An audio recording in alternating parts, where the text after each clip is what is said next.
السلام عليكم بنات. اليوم قبل ما نبدا شغل الدار كنت نصور في الورد وشفت منظر خلاني نفكر فيه بزاف. واش هو هي الوردة؟ مهما كانت الوردة رقيقة ولا ضعيفة تبقى تعطي أزهار وتعطي جمال رغم الشمس ولا الريح ولا حتى الأيام الصعيبة. وحسيت باللي المرأة مكدبش عليكم تشبه فيها بزاف للوردة، تبان هادئة وبسيطة بصح من داخل عندها قوة كبيرة. تتعب، تلقاها تمرض، تتقلق، تبكي مرات، ومع هذا تبقى واقفة وتحاول كل يوم من جديد. وانا نصور في الورد حسيت براحة غريبة وقلت علاش الإنسان ولا ينسى الحوايج اللي تريح القلب. على بالكم ولينا كامل نجريو نفكروا بزاف ونسينا نستمتعوا باللحظات الصغيرة، ولا حتى قعدة هادئة مع كاس قهوة تقدر تريح الإنسان أكتر من بزاف حوايج. بصح للأسف ولات الضغوطات كتيرة خاصة على المرأة، كل يوم مسؤوليات، تتعب، تفكر، ومطلوب منها تبقى قوية دايما.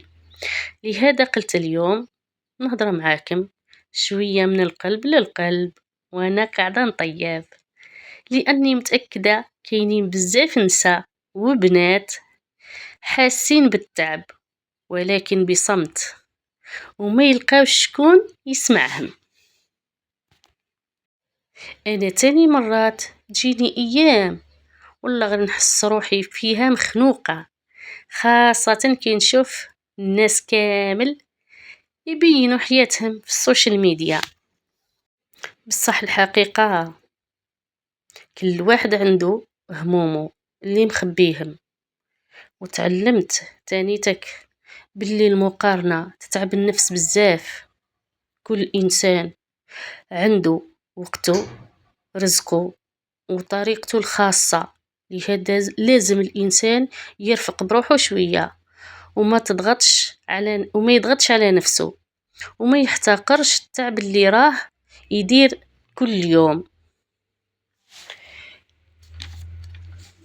انا نحب البساطة بزاف ونشوف باللي الدار المرتبة والاكل اللي طيب ما حبة يبدل النفسية كامل. حتى الطبخ بالنسبة لي ماشي غير اكل، نحسو راحة وهدوء، خاصة كي نجرب وصفة جديدة وتنجح معاي نفرح كي الطفلة الصغيرة. وقولوا لي توما واش اكتر حاجة تريحكم؟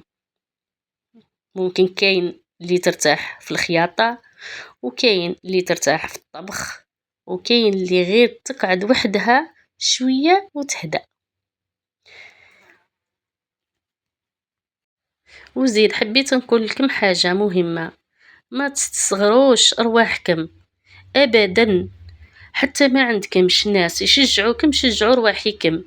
أي حاجة صغيرة ديروها افتخروا بها، حتى ولو تنظفوا الدار، تربيوا الأولاد، ولا تعلم حاجة جديدة، كامل تعب ومجهود.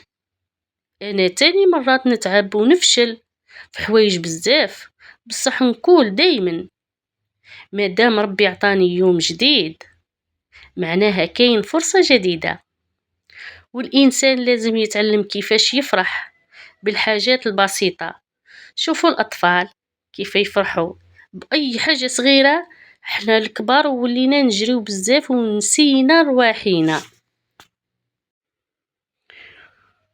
وحبيت نقول لكم باللي والله غير نهضر معاكم هنا يريحني بزاف ونحس روحي وسط خواتاتي.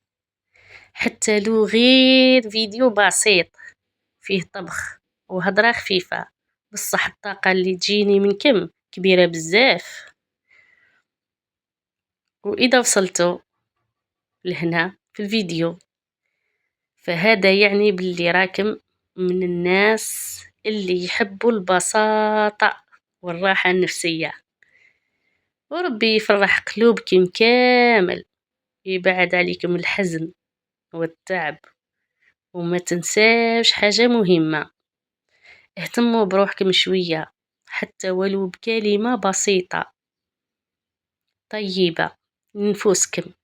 آمل باللي الأيام الحلوة جاية بإذن الله.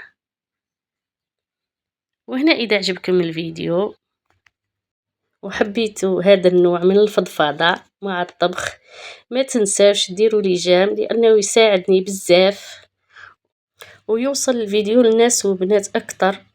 واشتركوا في القناة وفعلوا الجرس باش ما يفوتكمش حتى فيديو جديد. ودعمكم والله يفرحني ويخليني نتحمس نكمل ونقدم محتوى من القلب للقلب. دمتم في رعاية الله وحفظه، وإلى اللقاء.